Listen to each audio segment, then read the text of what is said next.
welcome back to Edit by Engage Creative. I am Sophie. And I'm Amy, and we are the co-founders of Engage Creative, a marketing agency for the wedding business. And on our podcast today, we are deep diving into all things TikTok. Yes, it has been something that actually since the beginning of even our business, it wasn't on the radar. So I'm talking, 6 years ago, we went full time. It was just Facebook, Instagram, Pinterest, and now TikTok has come onto the scene, and it is a platform that we really need to start taking seriously. So I think it's a really interesting one because it started off essentially as a lot of dancing, trendy, gimmicky style content, and for a really young audience.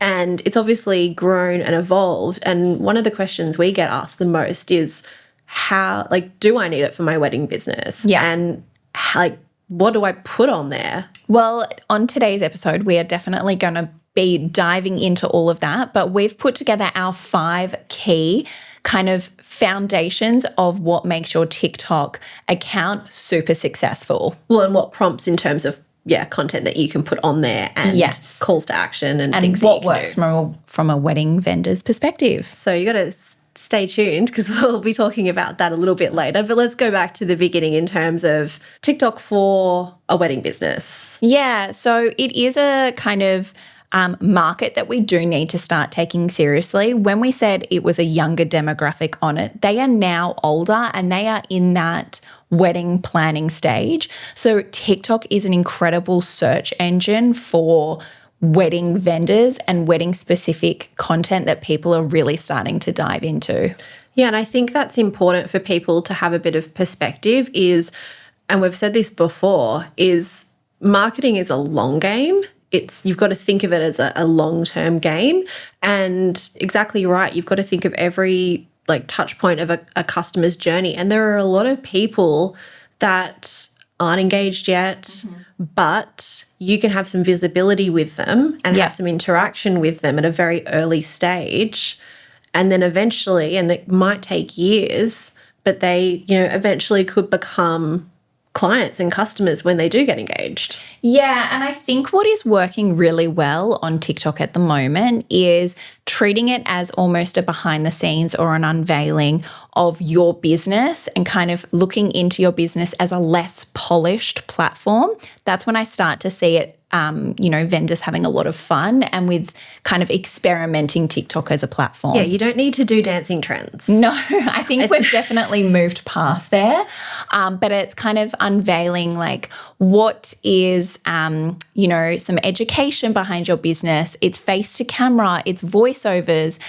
We've seen some really incredible results where a venue was doing a simple walk around of their venue with, just on the iPhone, and then had a great voiceover of explaining different sections. That went viral on TikTok because people want to see that behind the scenes, more organic, less polished content. Do you think that it needs to be a little bit personality led? There needs to be someone in front of in the content, or can they get away with just doing voiceover style? I think it's really, really dependent on what your particular brand is and who your brand is. If you're a bridal designer, if you're a celebrant, if you are a florist, it's really specific, and it's also what your appetite is. I think the thing going into TikTok is it does really you got to be conscious of burnout because it requires a lot more content to go out there than a typical platform like Instagram. And you can't just repurpose. No. There are some things that you could repurpose, but I still feel to do it well, there are certain elements. And our team who are constantly testing and putting out pieces of content for their clients, it's, okay, well, we can use the same video, but we have to use the text. We have to post it manually to use the text that TikTok has and the trending sounds that TikTok has versus what's popular on Instagram. So it's not just, and you shouldn't be just, toggling something and it going out without any kind of consideration for the platform and the kind of features and placement. Yeah, and I also think that, look, TikTok does require a lot of content to get through,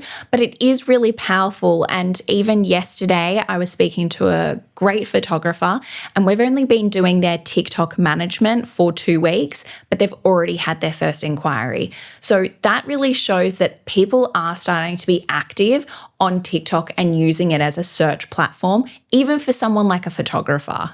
Yeah. It's really an interesting thing. And again, it kind of goes back to having a strategy, deciding that if you want to invest in that platform and then working out what pieces of content or what areas that you want to talk about, which is why we've come up with our prompts to kind of give you a head start and a bit of inspiration in terms of what you could actually be posting that is on TikTok specifically. Yeah. Okay, so number 1 is show a behind the scenes magic. So what is about your brand that is behind the scenes, that is fun? If you're a florist, hyperlapse yourself, setting up some incredible floral installation. If you are a photographer, talk about you driving to the venue or kind of what you've got planned for the day. For us, it's showing what my life is like as a working mum. Like, I think that showing that behind the scenes magic puts a little bit more personality behind your TikTok I account. always say people love a little look behind the curtain. So if you can do that, if it's you're planning for a new collection or something, a sneak peek of a mood board or sneak peeks of what you're working on, just gives a little bit of excitement and, ooh, okay, cool, that's exciting, or I didn't know that, or people love to see what other people are doing on a day-to-day basis. Yeah. So then number 2 would be using voiceovers or kind of recording yourself over a film. So I understand that it is sometimes hard, like talking to a camera, or you feel like, oh, that edit wasn't that great. So if you film your day, using voiceover is a really great way to kind of put it out onto TikTok and, still have that element of the behind the scenes. So without having to feel like you have to get in front of the camera, because I think that's the other thing is a lot of people, and myself included, don't hesitate towards getting in front of the camera. So there are ways around it. And again, it's all about your appetite to things. If you aren't inclined for creating content or getting in front, you really have to work up the effort and the investment to want to create that content. And a lot of the times people just don't get around to it because they put it in the too hard basket or they get nervous about it. So that's a great way of being able to create a piece of content that's relevant, but not necessarily have to be front camera facing by putting a voiceover and kind of doing it in post editing, narrating over it what is within that video. Yeah, I think having a little bit of fun with another point is having a little bit of fun with your Q&As or your frequently asked questions that people do. That's a great source for marketing. It really is. And I think that using TikTok to kind of as a case study to kind of showcase, your frequently asked questions of about your business, that's a really great kind of content pillar to consider for TikTok. Yeah, and I think you can do it in a couple of different ways. You can do it with voiceovers. You can do it with talking about a certain point. You can do it with like that image carousel. So there are lots of ways that you can do it. And I think, and I'm not just talking like TikTok specifically, but referring to your frequently asked questions is a great marketing exercise in general. Yeah, it's what people are asking. It's what people are interested in. So create pieces of content around it. Yeah, my next point would be to showcase a before and after. People love a transition or showing what something used to be like versus, what it actually turned out to be. So really great example of what our team does, particularly for photographers, is we get someone to film the actual photographer photographing or videoing and saying, this is what behind the scenes looks like of me capturing the moment, and then what does it look like as the actual moment. That is a really incredible hook for people to say, yes, I really want to watch this, or stay on the platform for longer because they're invested in seeing what the actual final result ends up being like.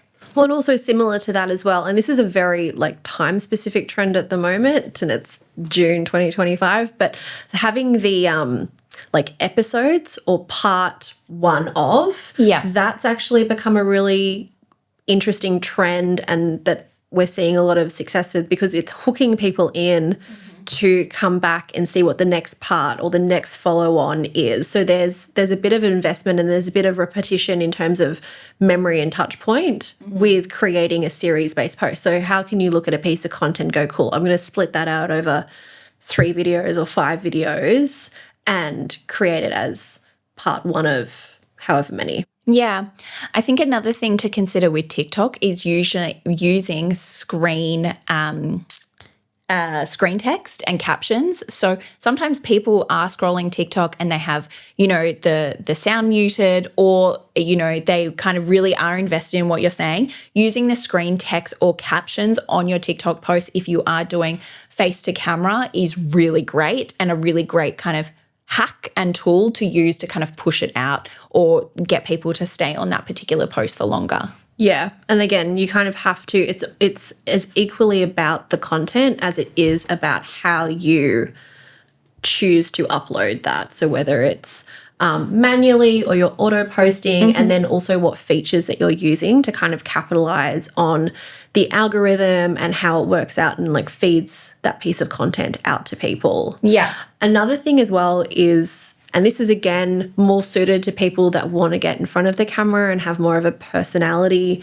like an individual behind it, but is telling stories. Yes, 100%. I think it's really good for 2 things. A, telling stories, people like to listen to things and they can kind of connect with them. But B, and I think that this is important for vendors that are also providing the service. So say like celebrants, florists, photographers, you want to be able, especially in like such a saturated market, to connect with people quickly and for people to feel comfortable around you and the service that you're providing and how they're going to interact with you on the wedding day. So being able to kind of get in front of the camera, tell some stories, start creating that connection, even though it is digital, I think is really important. Yeah, I would completely agree.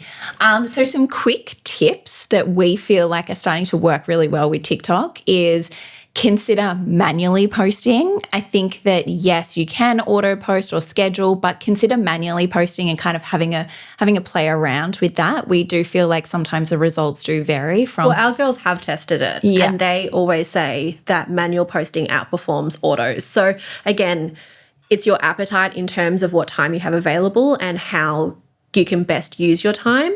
But we have found from our experience, manually posting content always performs better than auto posting or pre-scheduling. Yeah.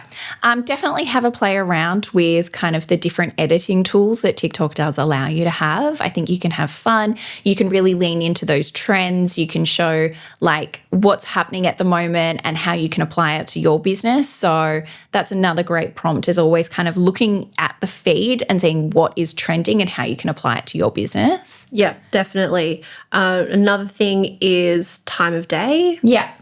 Consistently, Definitely. it's always nighttime. Nighttime always performs better. And if you think about how you use TikTok, you're watching TV, you're just having some chill time, you are most likely scrolling Yeah, definitely. on Instagram or TikTok. Yeah, so definitely looking at the time of day. But hopefully those prompts allow you to kind of not look at TikTok as a scary platform of, I don't even know what to do, but it's a platform that we need to start be taking seriously, because the generation that started on TikTok is now moving into that phase of they're getting engaged, their research phase of, getting married. It's a visibility piece. It really is. And it's a great search engine. I've personally used it for myself as a search tool. So if I'm starting to use it as a 33-year-old woman, I think all wedding-based businesses need to start taking it seriously to look at how they can apply it for their wedding-based business. I would agree. So don't be afraid about jumping onto TikTok or considering it. It doesn't need to be the dancing videos or the cringy. You can tailor the content to make it feel personal, behind the scenes, a day in the life, and connect with people and create some brand visibility that will eventually carry over, hopefully, into other social platforms like Instagram and, lead to an inquiry one day. Yep. Cool. Thank you for listening. Bye.